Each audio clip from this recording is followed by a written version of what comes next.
Alright, hey guys, so this is a new farm that I've been using on my rogue. Just recently it's been getting about 130 gold per hour. I think even with bad RNG, I think this farm is still 100 plus gold per hour as a rogue inside an instance, which is really nice. So no one can mess with you inside an instance. It's really easy to do. Anyone can do it even if you don't have herbing or mining, which I do have mining in this clip.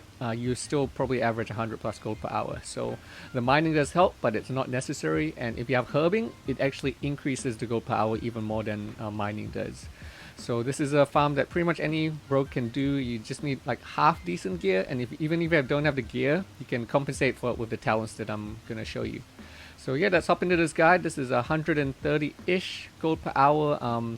You should jump on it now before phase ends and the prices of elemental earth drop. So you should get on that now before, because next phase the demand for elemental earth might not be there. So yeah, so I hope you guys enjoyed this guide. Now as always, I did do this stream live first on twitch.tv/Snowy, so if you ever want to catch this content live before it hits YouTube, come hang out there. I stream almost every single day except for one day off a week, and yeah, you can come catch me there. So yeah, let's get into the guide now. Okay, so as you can see, I am starting in the waterfall section of Maraudon here, where the scepter teleports you to. Now before we get into the run, I want to show you my farming gear. So you don't need to be particularly spec for this if you have a decent farming set. So what I do is I stack healing. So you can see I'm in 8 out of 8 Blood Fang, and I have a Heroism Trinket as well. So this Heroism Trinket is MVP. It heals for a ton. I highly recommend everyone pick this up. It's dirt cheap in the auction house to pick up the cards and combine it during the Darkmoon Fair. And yeah, it's the MVP farming trinket. It just heals for a ton. And then the 8 out of 8 Blood Fang is just kind of the sugar on top, because it adds a whole bunch of healing as well. Now if you don't have the 8 out of 8 Blood Fang, that's okay. You can get away with just the Heroism Trinket in my opinion, and just stack heavily in agility on other slots. So you can see here the rest of my gear is all agility gear. So all of this agility gear just boosts my dodging, which is really nice. So that's why I change all my gear out for agility here.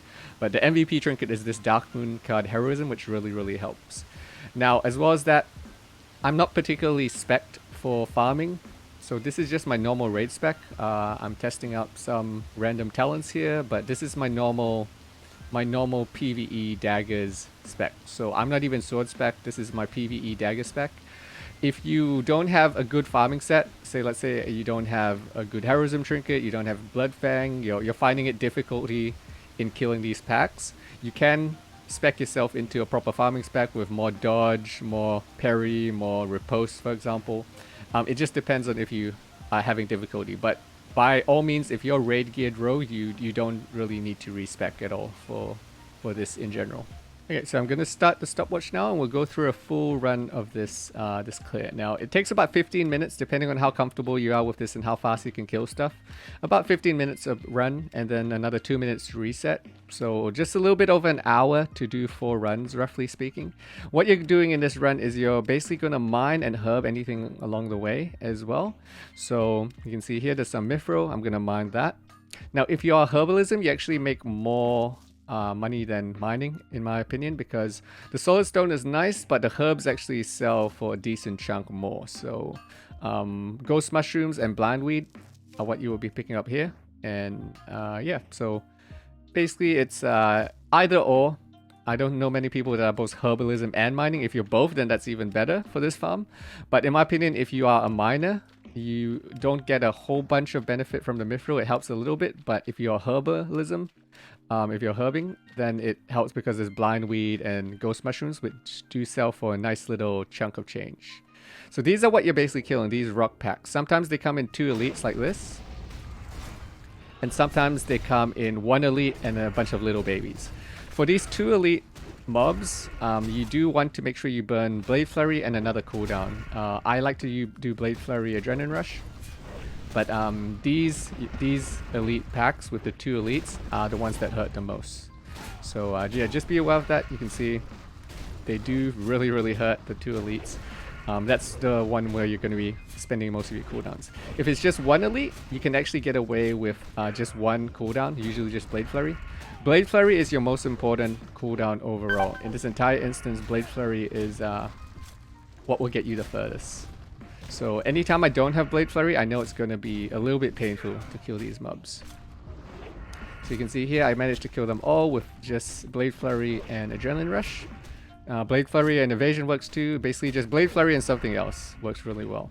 And what you're looking for is Elemental Earths over here. So Solid Stone and Elemental Earths. Now I do have a macro that will also delete any of the useless junk that I don't want. So any of these vendor grays, they take up too much bag room. So one thing you notice is you're going to use a lot of bag room on this farm. So what I do is I have this macro here, which when I press it, it auto deletes all of this stuff. I will share the macro in the description below, and I'll have it linked to my full farming guide on my website with the macro included. So if you want to grab the macro, it does make this a lot easier. You just press the button, keeps your bag space free of all these useless grays. So let's continue our path here. We're gonna go down more. So outside of these double elites, the rest of the packs are fairly easy as long as you have Blade Flurry. So at this fork here, you're gonna go left. So again, if you're herbalism, you'll be herbing any ghost mushrooms and blindweed that you see along the way. That does add a little chunk of change in your pocket. If not, then you're a miner like me maybe, and you pick up a little bit of solid stone from the mithril nodes along the way. So there's always one roaming pack that goes up this path here. So you can see up here, there's one roaming pack up here. So let's go grab this guy. So this is the other type of pack that can spawn, which is one elite and then a bunch of these little babies. So these guys are actually fairly easy to kill. So I just burned one cooldown on these. As long as I have Blade Flurry, these guys die fairly easily. So yeah, it's pretty straightforward. Again, I'm not PvE farming spec. This is just my normal raiding gear. And I'm a dagger spec rogue using Claw of the Black Drake. So because I'm face tanking this, Claw of the Black Drake works out better than any of my daggers for just killing these guys. If you're sword spec, this will actually be even easier because obviously sword spec is a little bit more ideal than a dagger spec rogue using a fist weapon. So yeah, but as you can see, no real troubles on any of these packs if they're just the single elite ones. And you can see there, we picked up some elemental earth.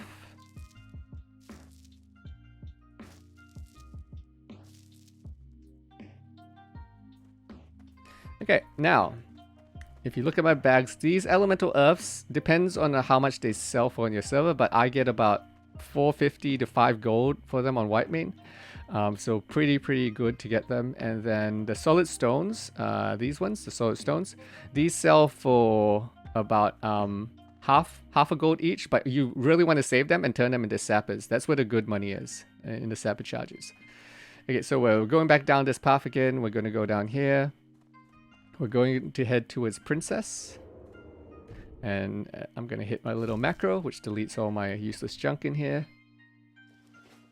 And you can see there's another pack. So there's one pack that roams upwards up that path, and then there's another pack that roams here. So these are the two packs that you want to be able to kill before you jump down. So we're going to kill this guy. So you can see my Blade Flurry isn't quite up yet. So I'm just going to hold here for a second, and then it'll be up in a second when I need it.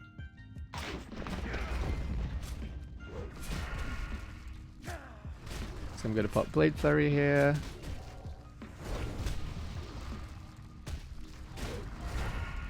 Now the nice thing about this farm is it is instant, right? So it just means that no one's going to mess with you. Sometimes I do the elemental farm in Arathi Highlands for the same sort of stuff, this solid stone and elemental earths. And you have people coming and messing with you in the open world. But this one is all instance, so you don't have to worry about anyone messing with you. It's just you. You can put on some Netflix and watch some movies while you do this farm. It's a super chill farm. It's probably my favorite farm to do right now. And it's an amazing gold per hour farm, so why not, right? If you're going to farm. Now, total for me in the past, I've averaged, when I tested this, I averaged about 130 gold per hour. Now, obviously, this depends on the price of elemental earths and such in your instances and in your servers, so your mileage may vary. But about 130 gold per hour is what I'm getting from this. Once I sell all of these elemental earths, and then I make the sapper charges as well. Okay, now from here, you're going to jump down. As long as you kill this one pack that roams up this path, you're going to jump down into the water here. So we're just going to jump down and we're going to go into this cave over here.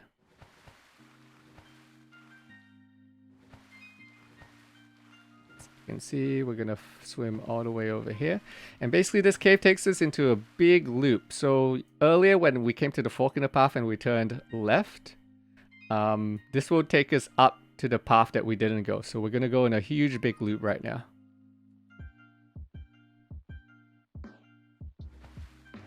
So you can see about 7 minutes have passed, and this is with me stopping to explain things along the way. You do this faster when you're not stopping to explain, of course. And you can see here, here's a little ghost mushroom over there. So herbing for sure is the way to go. If you have herbing for this farm, it's definitely higher value than mithril mining is. But mithril mining isn't bad either, because the goblin sapper charges do sell for a pretty penny, because everyone's constantly using the sapper charges these days. Okay, so this is a double elite pack, so I'm going to burn 2 cooldowns here. So we're gonna burn our Blade Flurry, and we're gonna burn Adrenaline Rush.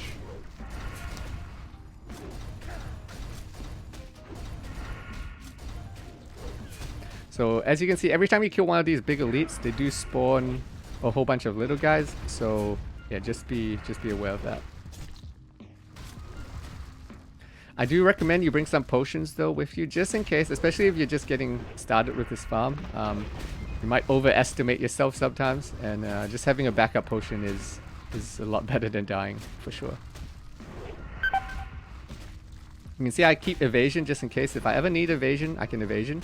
And as well as that, if you ever run into trouble, you can just vanish on any of these packs, right? So you can just vanish, bandage, and then kill the rest after you've bandaged up a little bit. So you should be fairly safe as a rogue. If you ever run into trouble, just vanish and reset it, and then you'll be able to just loot and kill them and do whatever you need after.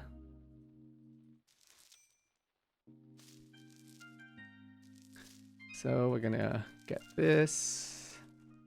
So it depends on your RNG sometimes how much elemental earths you get per run, but on average in 4 clears I get roughly between 15 and 20 elemental earths I found, and maybe 140 to 160 solid stones, which is a lot of solid stone really.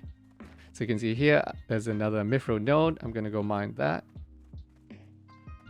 So just be careful. Some of these mithril nodes, if you are a miner, are a little bit close to the mobs. You might draw aggro, so just be aware that some of them do cut it a little bit close.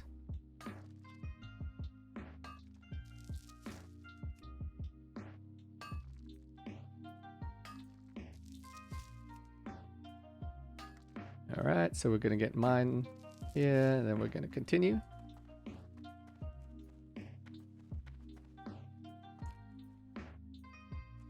So you can see there's one more rock pack coming up here. This one is a single, so we only really need to burn Blade Fairy here.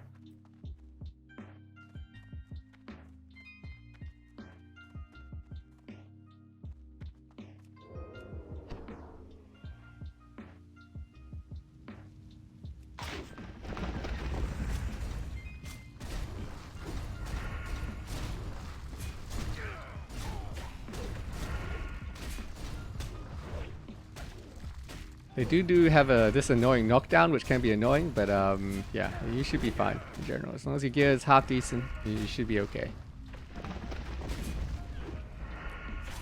Now again, I highly recommend the Heroism Trinket. If you don't have one, you can see how much healing it does.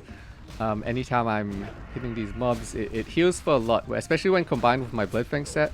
Between the two of these, I get so much healing just from Heroism Trinket procs. You see there's one proc there, and the Bloodfang healing as well.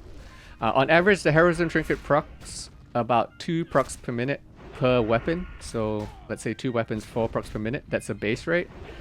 So it procs a lot. It's a very good trinket, and that's before modifying it with attack speed and other such modifiers.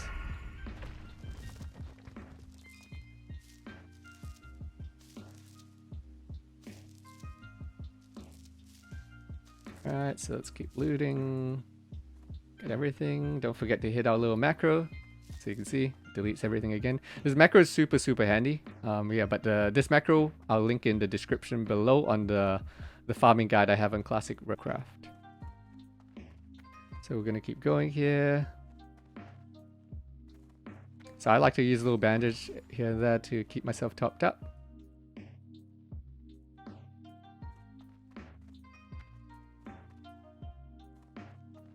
So you can see we're coming up on 12 minutes here, so we're not far from finishing this run. Now this run did go a little bit slower because I stopped to explain some things along the way, but typically I find usually about 15 minutes, roughly about 15 minutes for a full run.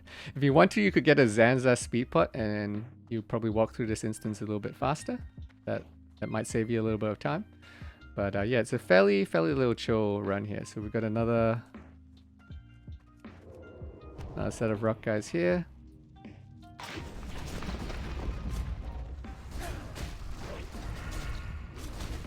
So you can see again, I don't tend to use evasion unless I need it. It's kind of like my emergency button, just in case. But you can use evasion if you need. I just prefer saving it just in case I need it. Sometimes you get bad RNG and you get a whole bunch of the double elite packs in a row, and that can make it a little bit tough on you if you get too many of them in a row, where you need to wait sometimes for adrenaline rush to be back up.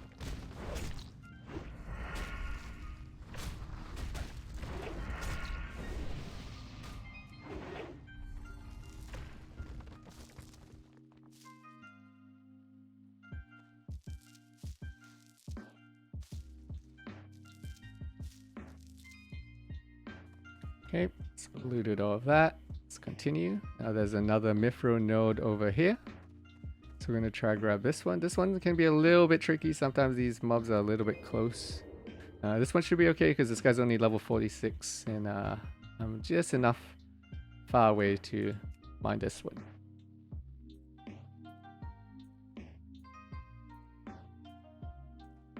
Now let's continue.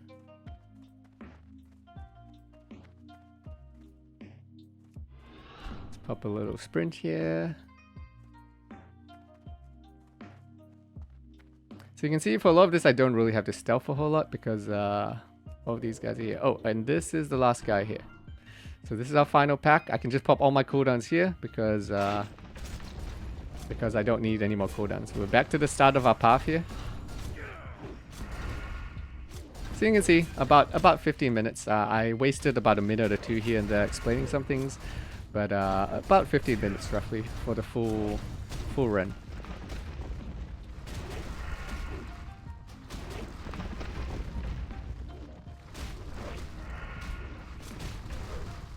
Okay, so let's kill all of these guys and then we'll tally up everything in my bags.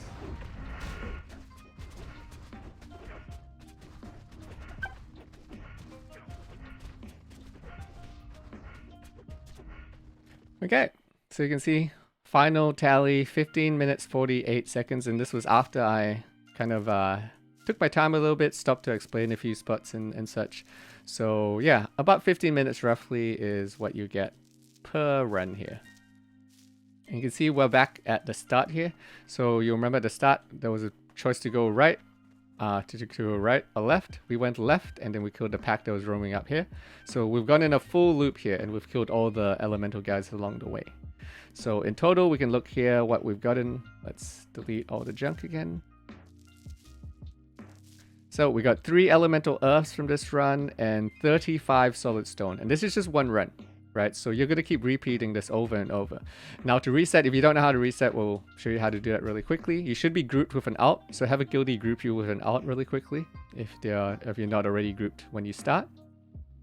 So you group with an alt and you log out wherever you finish your run, which is always here. Okay, so now we're on our alt. It takes 2 minutes for the group lead to pass to you, so you just have to chill for 2 minutes, and then you get an option here to reset the instance. You just reset the instance, log back out, and then log back in on your rogue again, and you'll be back at the start of the waterfall section again. So you just repeat that over and over. That's basically the entire farm. Alright, so I hope this guide was helpful for you guys. If you want to catch this stuff live, again, I stream every day on twitch.tv/Snowme.